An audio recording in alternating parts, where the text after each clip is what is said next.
প্রিয় শিক্ষার্থীবৃন্দ, আশা করি সবাই ভালো আছো। আমি আজকে আমার প্রথম ক্লাস, তাই প্রথমে আমি আমার পরিচয় দিয়ে নিচ্ছি। আমি মোহাম্মদ আরিফুর রহমান, প্রভাষক প্রাণীবিদ্যা। আমার হোম ডিস্ট্রিক্ট রাজবাড়ী। তো আমি প্রাণীবিদ্যার পক্ষ থেকে তোমাদেরকে আবারও স্বাগতম জানাচ্ছি। আমি তোমাদের অলরেডি প্রাণীবিদ্যার প্রথম যে চ্যাপ্টারটা, সেটা জনাব আবুল কালাম স্যার তোমাদেরকে ক্লাস নিয়েছেন। তো আমি তোমাদের নিব সেকেন্ড সেকেন্ড চ্যাপ্টার। আমি তোমাদের সেকেন্ড চ্যাপ্টারটা নিব। তো এই সেকেন্ড চ্যাপ্টারে যেটা হচ্ছে প্রাণীর পরিচিতি, ইন্ট্রোডাকশন টু জুওলজি, প্রাণীর পরিচিতি, এই চ্যাপ্টারটা আমি নেব। এইটা হলো কি, আমরা জানি যে বৈচিত্র্যময় প্রাণী জগতে অসংখ্য প্রাণী বসবাস। আর এই সমস্ত প্রাণীদের সম্পর্কে জানতে হলে তাদের বিভিন্ন আচার আচরণ, তাদের জীবন পদ্ধতি, তাদের খাদ্য, এগুলি স্বভাব, এগুলি সম্পর্কে কিন্তু জানতে হবে। কেননা এই বৈশিষ্ট্যগুলোর উপর ভিত্তি করেই কিন্তু বিভিন্ন পর্বে তাদেরকে ভাগ করা হয়েছে। আর আমরা জানি যে 9টা মেজর পর্ব, এই 9টা মেজর পর্বের মধ্যে অসংখ্য প্রাণী আছে, সবার সম্পর্কে কিন্তু আমাদের পক্ষে জানা সম্ভব না। এই জন্যই হচ্ছে এই চ্যাপ্টার বা এই অধ্যায়ের অবতারণা। কেননা এই অধ্যায়ে তারা চেষ্টা করেছেন যে প্রত্যেকটা পর্ব অন্তত একটা প্রতীকী প্রাণী নিয়ে সেটা সম্পর্কে আলোচনা করা। কারণ আমরা জানি যে প্রত্যেকটা পর্বের অধীনে যে সকল প্রাণী আছে তাদের একটা কতগুলি কমন বৈশিষ্ট্য আছে। এই জন্য এই প্রতীকী প্রাণী সম্পর্কে যদি আমরা জানি, তাহলে ওই অধ্যায়ের পুরোটা সম্পর্কে, সকল প্রাণী সম্পর্কে আমরা একটা জেনারেল আইডিয়া নিতে পারবো। তা এই কারণে এই অধ্যায়ে যেমন নিরারিয়া পর্ব থেকে হাইড্রাকে বেছে নেওয়া হয়েছে, আর্থ্রোপোডা পর্ব থেকে ঘাসফড়িংকে বেছে নেওয়া হয়েছে, এবং করডা থেকে মাছ, রুই মাছ, এই রুই মাছ সম্পর্কে এই অধ্যায় আলোচনা। আমি তোমাদেরকে হাইড্রা পড়াবো, হাইড্রা সম্পর্কে আলোকপাত করবো আমার ক্লাসগুলিতে। চেষ্টা করবো তোমাদেরকে ভালো কিছু দিতে বা ভালো সুন্দরভাবে বোঝানো। তোমরা, আমার অনুরোধ থাকবে তোমরা আন্তরিকতা দিয়ে মনোযোগ দিয়ে দেখবা। আমরা শিখ যে তাহলে হাইড্রা, এই হাইড্রা চ্যাপ্টারে আমি আজকে যে ক্লাস নেবো সেখান থেকে আমরা কি শিখবো, এটা এখানে আজকে ক্লাস শেষে আমরা শিখতে পারবো যে হাইড্রা কি, হাইড্রার স্বভাব কিরকম, কিংবা হাইড্রা কোথায় থাকে। আরেকটা আছে যে হাইড্রা বাহ্যিক ভাবে, অর্থাৎ তার এক্সটার্নাল মরফোলজি, বাইরে থেকে দেখলে হাইড্রাকে কেমন মনে হয়। আরেকটা আছে যে হাইড্রার অভ্যন্তরীণ, দেহের অভ্যন্তরের গঠনটাই বা কিরকম, এটা সম্পর্কে আমরা আলোকপাত করবো। যাই আমরা প্রথমে আসি হচ্ছে যে হাইড্রা কি। হাইড্রা আমরা জানি যে এই হাইড্রা শব্দটা এসেছে হচ্ছে গ্রিক শব্দ কাইলোস, অর্থ ফাঁপা, আর এন্ট্রন অর্থ হচ্ছে অন্ত্র। অর্থাৎ ফাঁপা অন্ত্রযুক্ত দ্বিস্তরী প্রাণী যারা, তারাই হচ্ছে হাইড্রা। সর্বপ্রথম বিজ্ঞানী ট্রেমপ্লেট এর নামকরণ করেন, এবং ট্রেমপ্লেট আবিষ্কার করেন, এবং লিনিয়াসের নামকরণ করেন। আমরা আগেও মনে হয় শুনেছি, এসএসসি তে এটা সম্পর্কে পড়েছি যে গ্রিক রূপকথায় যে 9 মাথাওয়ালা দেবতার নাম দেবতা ছিল, যার একটি মাথা কাটলে একাধিক মাথা গজায়। তো তেমনি কিন্তু হাইড্রারও একই রকম কিছু বৈশিষ্ট্য আছে, যেটাকে বলা হয় রিজেনারেটিং পাওয়ার বা পুনরুৎপত্তি ক্ষমতা। এইটার থাকার কারণেই এটা গ্রিক দেবতার নাম অনুসারে হাইড্রার নামকরণ করা হয়েছে। সমগ্র পৃথিবীতে প্রায় 40টি প্রজাতি রয়েছে হাইড্রা। বাংলাদেশে এর মধ্যে 3টি প্রজাতি রয়েছে, যার মধ্যে হাইড্রা ভালগারিসটাই সবচেয়ে বেশি আমরা আমাদের কাছে জনপ্রিয় বা আমরা জানি। এখন আসি আমরা যে Hydra systematic position of Hydra, that means এই হাইড্রাটা প্রাণী জগতে তার কোথায় অবস্থান, কোথায় কোথায় তার অবস্থান, মানে এইটা ডিটেলস আমরা এখন দেখবো। একটা হচ্ছে, প্রথমে আসি আমরা হাইড্রা নিশ্চয়ই এনিমেল, যেহেতু তার কিংডম হচ্ছে এনিমেলিয়া। সাব কিংডম হচ্ছে যে সমস্ত প্রাণীরা বহুকোষী, জীব বহুকোষী, তারা প্রাণী বহুকোষী, তারা হচ্ছে মেটাজোয়ার অধীনে। তো এটা মেটাজোয়ার অধীনে। এরপরে আসে নিউরোব্লাস্ট এবং সিলেন্ট্রন। এই যাদের নিউরোব্লাস্ট এবং সিলেন্ট্রন থাকবে তারা হচ্ছে নিডারিয়া পর্বের অধীনে। তো এটার ফাইলাম কিন্তু আমরা জানি নিডারিয়া। ক্লাস হচ্ছে হাইড্রোজোয়া। হাইড্রোজোয়া মানে হচ্ছে যাদের আনডিভাইডেড সিলেন্ট্রন, অর্থাৎ অবিভক্ত সিলেন্ট্রন থাকে। আরেকটা হচ্ছে অর্ডার। অর্ডার হচ্ছে হাইড্রয়েডা, অর্থাৎ যাদের পলিপ দশাটা প্রধান। আমরা জানি হাইড্রায় পলিপ, মেডুসা দুটাই আছে, দুটাই দেখা যায়, কিন্তু পলিপ দশাটাই কিন্তু প্রধান। তো এই জন্য হচ্ছে অর্ডার হচ্ছে হাইড্রা। ফ্যামিলি হাইড্রয়েডা। ফ্যামিলি হাইড্রিড। হাইড্রিড মানে যারা হচ্ছে সলিটারি, অর্থাৎ এককভাবে তারা বসবাস করে, গ্রিগেরিয়াস নয়। তো এরা হচ্ছে ফ্যামিলি হাইড্রিডা অধীনে।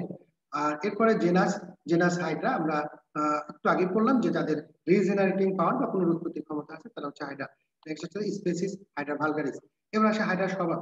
স্বভাবটা হচ্ছে কিরকম, যে এরা আসলে মুক্তজীবী, ফ্রি, এবং এরা কার্নিভোরাস, মাংসাশী। কোষিকার সাহায্যে এরা খাদ্য গ্রহণ, চলন, প্রতিরক্ষা এই কাজগুলি করে থাকে, এবং ব্যাপন প্রক্রিয়া সাধারণত শ্বসন রেচন সম্পন্ন করে। এদের যৌন অযৌন দুই ধরনের পদ্ধতিতে এরা বংশ বিস্তার করে থাকে, আর এদের পুনরুৎপত্তি ক্ষমতা তো আছে। নেক্সট আমরা আসি হাইড্রার আবাসস্থল। হাইড্রার আবাসস্থল কোথায় এরা বসবাস করে থাকে, সাধারণত কোথায়, এদের কিন্তু মিঠা পানিতে, এটা ফ্রেশ ওয়াটার বা মিঠা পানি, এখানে খাল, বিল, পুকুর, হ্রদ বা ঝর্ণার পানি যেখানে অত বেশি স্রোত নেই সেই সমস্ত জায়গায় বসবাস করে থাকে। ঘোলা পানিতে এদের খুব একটা দেখা যায় না।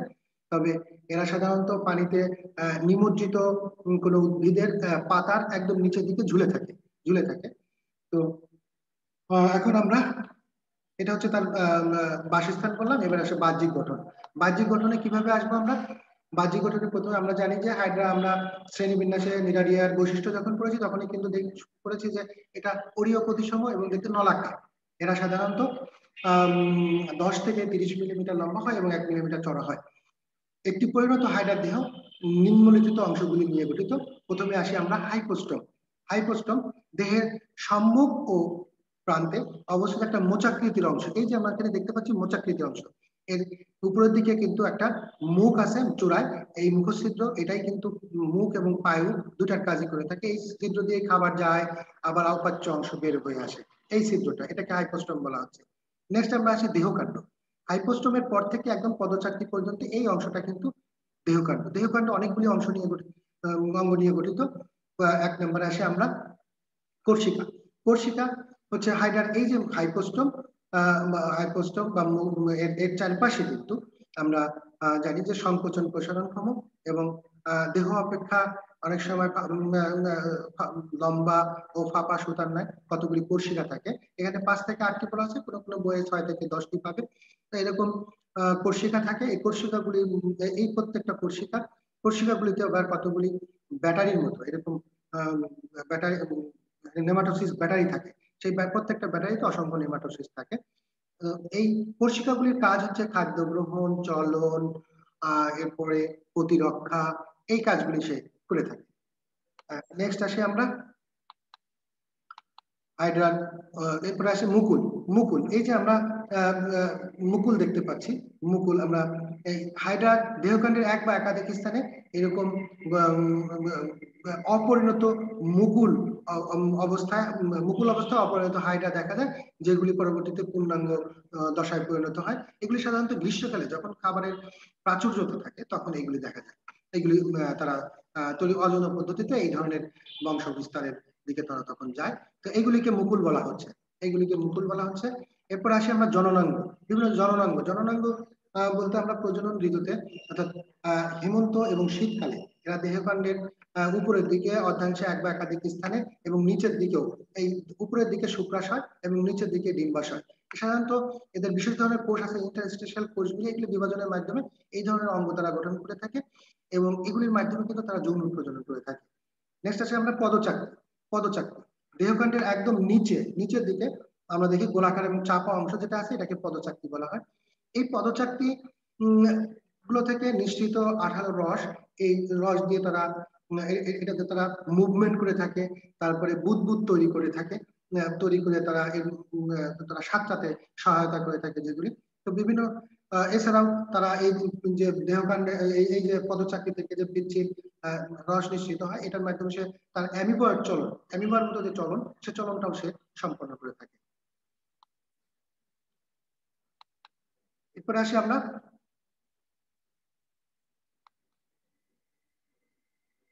হাইড্রার অভ্যন্তরীণ গঠনে যাই।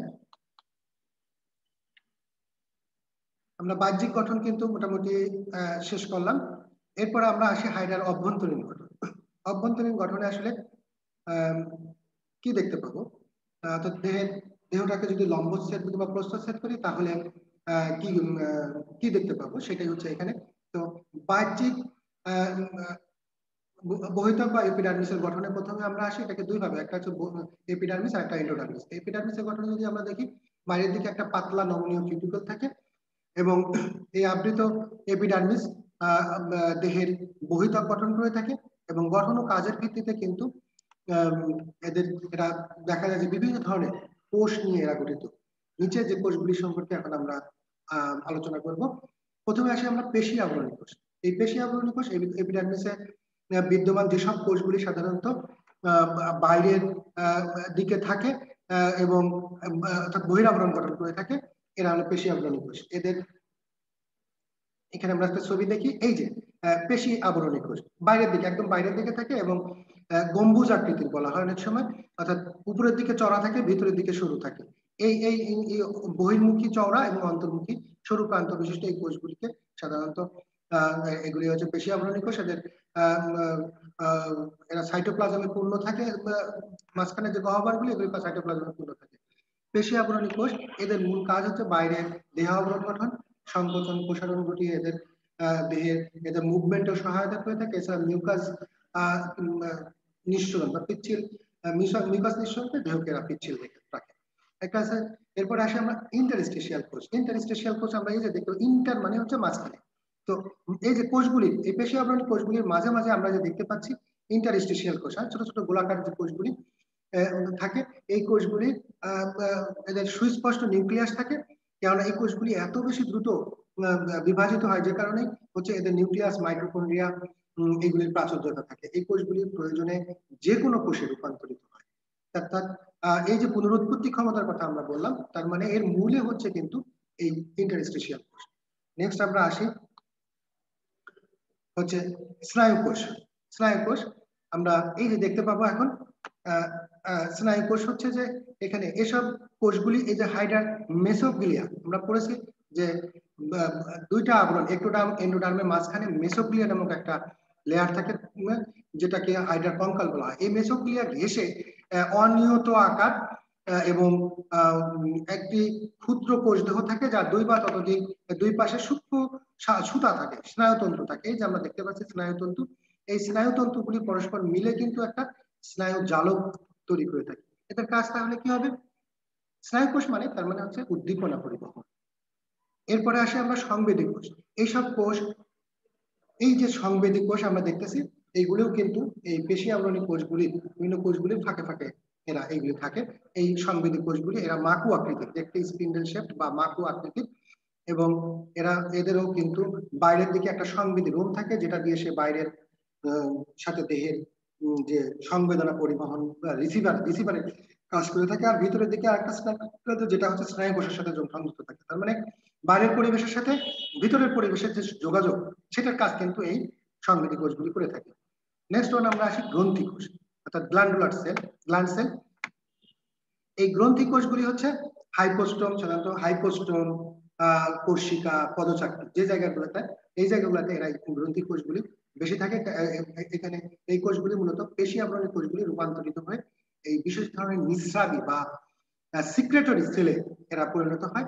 এর বাইরের প্রান্ত অসংখ্য দানাযুক্ত থাকে, ভিতরের প্রান্ত কিছুটা প্রবর্ধন যুক্ত থাকে।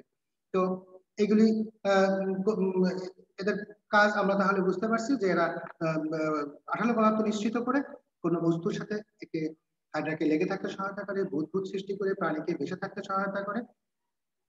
এইগুলি হচ্ছে তার কাজ। নেক্সট আমরা আসি জনন কোষ। জনন কোষ আমরা কিন্তু তার বহির্গঠন যখন করলাম তখন কিন্তু অলরেডি আমরা দেখে ফেলেছি জনন কোষ কোনগুলি। জনন কোষ মানে হচ্ছে আমরা জানি যে শুক্রাণু ডিম্বাণু। তো শুক্রাণু ডিম্বাণুগুলো কোথায় তৈরি হয়? আমরা দেখেছি যে শুক্রাশয় ডিম্বাশয় একটা বিশেষ সময়, যে সময় খাবারের অপ্রতুলতা থাকে, সেই সময় কিন্তু তারা এই এই কাজগুলি, শরৎকাল, শীতকাল, এই সময় তারা এই জনন কোষগুলি তৈরি করে থাকে এবং শুক্রাশয় ডিম্বাশয় তৈরির মাধ্যমে। এবং অবশ্যই এটা কি করে, কিসের মাধ্যমে হয়? কিন্তু ইন্টারস্টিশিয়াল কোষগুলি বেশি রূপান্তরিত হয়ে কাজগুলি করে থাকে। এদের কাছে আরো জনজননে অংশগ্রহণ করা। এরপর আসে আমরা নিডোব্লাস্ট কোষ। হাইডার পদচাকতি ছাড়া দেহের বহির্দেহের সর্বত্র কিন্তু এই বিভিন্ন কোষের ফাঁকে ফাঁকে কিন্তু এই নিডোব্লাস্ট কোষগুলি প্রবিষ্ট থাকে। নিডোব্লাস্ট কোষ, আমরা এদের মূল কাজ হচ্ছে আত্মরক্ষা, খাদ্য গ্রহণ, শিকার ধরা। নিউরোব্লাস্ট কোষে আমি ডিটেলসে যাচ্ছি না, কারণ এটা আলাদা একটা ক্লাসেই থাকবে। নিউরোব্লাস্ট কোষ আসে, এটাও আসে যে নিউরোব্লাস্ট কোষ কোথায় থাকে না, তোমরা কিন্তু এটা মনে রাখবে, তাহলে তো পারবে পদচাকতিতে, পদতল পদতলে কিন্তু নিউরোব্লাস্ট কোষ থাকে না। এবার আসি আমরা গ্যাস্ট্রোডার্মিসের আসি যে গ্যাস্ট্রোডার্মিসে কি কি কোষ থাকে। গ্যাস্ট্রোডার্মিসেও কিন্তু কিছু অতিরিক্ত কিছু কোষ থাকে, যে কোষগুলি আমি এখানে ইম্পর্টেন্ট কোষগুলি কথা আলোচনা করব। যে গ্যাস্ট্রোডার্মিসে আমরা দেখি কিছু অতিরিক্ত পরিবর্তিত কোষ থাকে, যেমন এগুলি হচ্ছে কি, প্রথমে আসে আমরা পুষ্টি কোষ। পুষ্টি কোষ বা এর আরেকটা হচ্ছে পেশি আবরণী কোষ। কারণ এই পেশি আবরণী কোষগুলি মূলত রূপান্তরিত হয়ে এরা দুই ভাগে ভাগ হয়ে এই দুই ধরনের কোষ তৈরি করে, একটা হচ্ছে ফ্লাজেলীয় কোষ আর একটা ক্ষণপদীয় কোষ। ফ্লাজেলীয় কোষ মানে হচ্ছে আমরা বুঝতে পারছি যে এখানে ফ্লাজেলা থাকবে যে কোষগুলির সাথে যুক্ত, অর্থাৎ কোষের মুক্ত প্রান্তে 1 থেকে 4টি সুতার ফ্লাজেলা থাকে। এইগুলি হচ্ছে ফ্লাজেলার কোষ। তো এই ফ্লাজেলার কোষ, এসব ফ্লাজেলার আন্দোলনের মাধ্যমে সিলিন্ডারের ভিতরে যে খাবার প্রবেশ করা এবং সেই খাবারগুলোকে গ্রিন্ডিং করার কাজে কিন্তু এই ফ্লাজেলার কোষ সহায়তা করে থাকে। নেক্সট আমরা আসি হচ্ছে ক্ষণপদীয় কোষ। ক্ষণপদীয় কোষ তার মানে হচ্ছে যাদের সিলোপোডিয়া থাকবে, ক্ষণপদ থাকবে, এই কোষগুলির শেপ ক্ষণপদ থাকে। আমরা আগেও কিন্তু পড়েছি, আগে আমরা অ্যামিবা যখন পড়েছি তখন কিন্তু দেখেছি যে অ্যামিবার ক্ষণপদ মানে হচ্ছে খাবারটাকে এনগাল্প করা, ভিতরে নিয়ে নেওয়া। তো এখানেও কিন্তু সে এই ক্ষণপদীয় কোষগুলি কিন্তু এই যে খাবারটা যে সিলেন্ট্রনে গ্রিন্ডিং হয়, গ্রিন্ডিং হওয়ার পর যে ক্ষুদ্র ক্ষুদ্র কণা হয় সেগুলিকে আবার কোষের মধ্যে নিয়ে নেওয়ার কাজ হচ্ছে এই ক্ষণপদীয় কোষের কাজ। এরপরে আসি আমরা গ্রন্থি কোষ। আবরণী কোষগুলির কিন্তু ফাঁকে ফাঁকে কিছু প্রচুর পরিমাণে ডিম্বাকৃতির গ্রন্থি কোষ বিদ্যমান থাকে। এই গ্রন্থি কোষগুলি কিন্তু বিভিন্ন ধরনের এনজাইম মিশ্রণ করে, যেটা দ্বারা খাবার কিন্তু ইয়ে হয়, খাবার পরিপাক হয়। আর একটা জিনিস হচ্ছে যে আমরা মনে রাখবো, যেমন নিডোব্লাস্ট কোষ বলেছিলাম যে পদচাকতিতে থাকে না, কোথায় থাকে না, পদচাকতিতে। আর হচ্ছে সরি, হ্যাঁ পদচাকতি। আর এখানে হচ্ছে যে গ্যাস্ট্রোডার্মিসে কিন্তু কোনো নিডোব্লাস্ট কোষ থাকে না। গ্যাস আসতে পারে যে গ্যাস্ট্রোডার্মিসে কোন কোষ থাকে না, তাহলে কি নিডোব্লাস্ট কোষ কিন্তু গ্যাস্ট্রোডার্মিসে থাকে না, এটা আমাদেরকে মনে রাখতে হবে। এরপরে আমরা ফাইনালি আমরা আর একটা ছবি দেখাবো, এখানে তোমরা আরেকটু ক্লিয়ারলি দেখো, এখানে ভালোভাবে দেওয়া আছে। এটা হচ্ছে মেসোগ্লিয়া, এটা একটু জুম করে একটু ক্লিয়ার করে দেওয়া আছে। দেখো মেসোগ্লিয়া, এই যে যেটাকে হাইড্রার কঙ্কাল বলা হয়, মেসোগ্লিয়া ঘেঁষে আছে কি, এটা হচ্ছে স্নায়ু কোষ। এই যে মাঝে মাঝে আমরা দেখতে পাচ্ছি এটা গ্যাস্ট্রোডার্মিস, এখানে বিভিন্ন কোষের ফাঁকে ফাঁকে দেখো যে ইন্টারস্টিশিয়াল কোষ, এদের এখানেও কিন্তু এরা প্রয়োজনে যে কোনো কোষে রূপান্তরিত হতে পারে। এগুলো আছে গ্রন্থি কোষ। গ্রন্থি কোষ মানে যেখান থেকে এনজাইম খরিত হয়, বিভিন্ন ধরনের নিঃস্রাবী কোষ বলা হয়। একটা হচ্ছে তোমার অ্যামিবয়েড কোষ, এই যে দেখো অ্যামিবার মতো ক্ষণপদ তৈরি হয়েছে, এগুলি ফ্লাজেলার কোষ। তো এই হচ্ছে গ্যাস্ট্রোডার্মিসের বিভিন্ন কোষগুলি আমরা দেখতে পেলাম। আশা করি তোমরা সবাই বুঝতে পেরেছো। এখন আর আজকের মতো সবাইকে আমি ধন্যবাদ জানাচ্ছি, এবং সবাই আশা করি ভালো থাকবে এবং নিয়মিত পড়াশোনা করবে। ধন্যবাদ সবাই।